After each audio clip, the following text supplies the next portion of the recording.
It's been so long since I posted a video on YouTube, and I have to say that I am super excited to be back, not only to share what I do with you, but also because I got a Glowforge. And I've been wanting a Glowforge for so long, and I'm so happy to add this machine to, my craft space. And I'm really just here to show you and talk to you about my experience with unboxing, setting up, any tips that I may have for people, and things that I learned along my journey of researching the things I might need for the machine. So this is going to be the first video of many because this is a new chapter for me, a new journey, and I'm so excited to take you along, so stay tuned. I was so excited when my Glowforge arrived. I actually was at work. Someone else signed for it for me. So if you are planning on ordering one, just know and understand that someone will need to be home to sign for it. Everything came very well packaged, and I actually had to wait a couple of days to set my machine up because it comes in two separate packages. So you get the primary machine in one box, and then all of your accessories, your power cord and everything come in another box. So once I was able to get a hold of my power cord and accessories, I started the process of unboxing everything. I do take pauses while doing this because I had the Glowforge video playing on my laptop across the room. The videos that Glowforge provides showing how to complete your unboxing and setup are extremely helpful. There are plenty of YouTubers out that have their videos up showing what their experiences were as far as like unboxing and setting the device up, and everyone says that it's pretty simple, which it was. The one thing I did do, I was very, very careful and cautious when taking things out because I did not, like, I just knew that I would mess up and break something, and that's the one thing I really did not want to do because, you pay a lot for these devices and it's quite heavy, so shipping it back did not look or sound appealing to me at all. Since I mentioned that the machine is heavy, I would suggest that you have someone there to help you pick it up and out of the box. I did it alone, but I don't recommend anyone to do that. And also with that said, because it is so heavy, make sure you have a very stable table setting for it to go on. So the table it's on right now, the top is like a typical veneer plywood, but the base of it is actual metal framed, and I got it off of Amazon. It was pretty cheap. It feels nice and sturdy. I do have another table that I'm looking at that is on wheels because this has a pass-through slot, and I'll need to move it periodically if I'm using the pass-through slot. Other than that, this table is working out well so far. Now, back to the video. The orange pieces that I am taking out of the machine are pieces that need to be kept. In the event something is wrong with your device and you need to ship it back to Glowforge, those parts keep the machine or the inner parts in place so that they don't shift around during the shipping process. So those, and they tell you this in the videos with Glowforge, they tell you to keep all of your orange bits. So those pieces need to be kept for shipping along with your Glowforge box.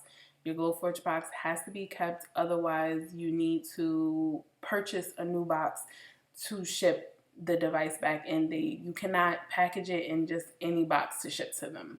You may have noticed that I had a little difficulty with the orange knob on the right side. I wasn't the only one. I noticed that in a couple of other videos where people were unboxing. They were having issues with that one, so just be aware of that if you choose to purchase a machine and you're trying to take it apart.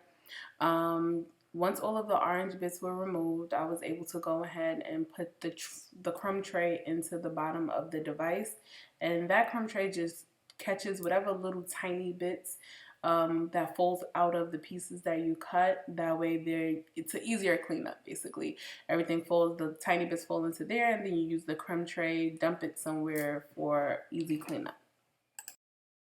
I did struggle a little bit getting the crumb tray in. There's grooves that it lines up with and it kind of just falls into, so that was more of a me thing and not a design thing.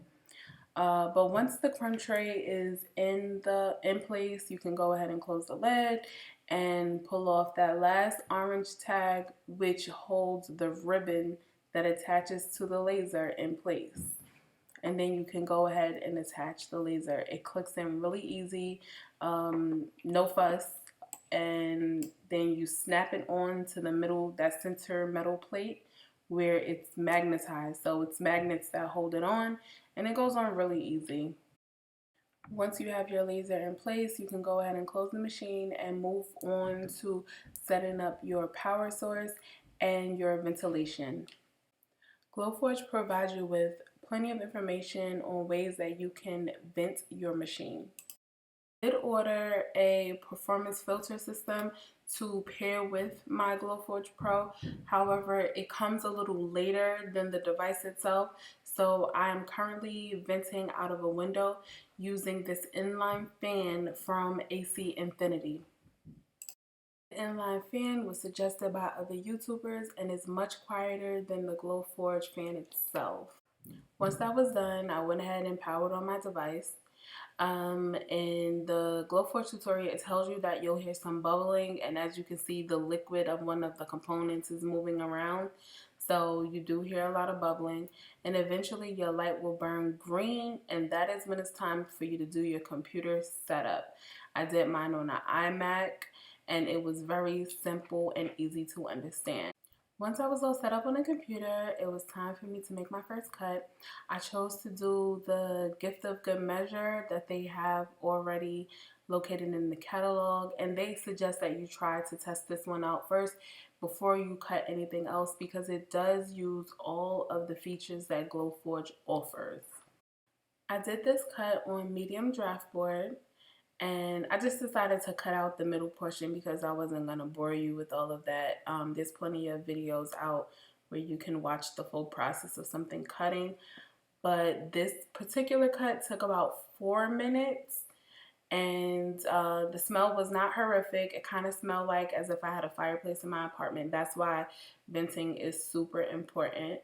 But once it's done, you can just open it up and pull your piece out.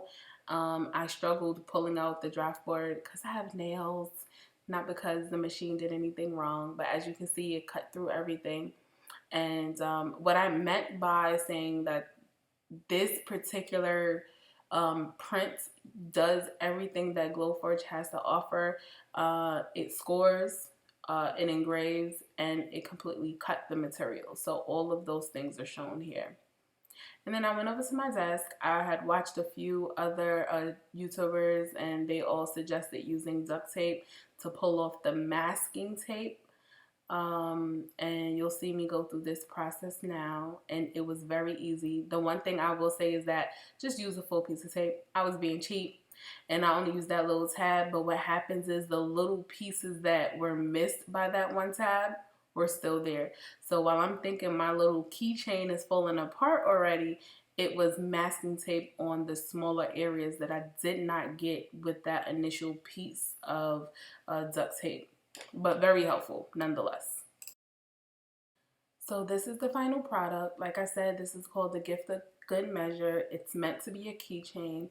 It does show you like a small ruler, a little 2-inch thing. It has a couple of gauges up there, and it does have scored lines, engraved spaces, and complete cuts.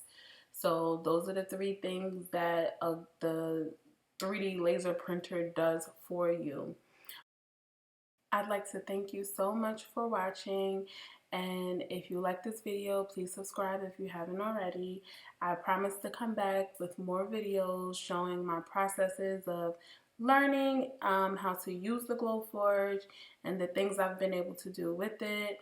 And if there's anything in particular that you would like to see me do, feel free to leave it in the comments. And if you are a Glowforge owner, feel free to leave me some suggestions as I get started early. And again, thank you for watching. Bye.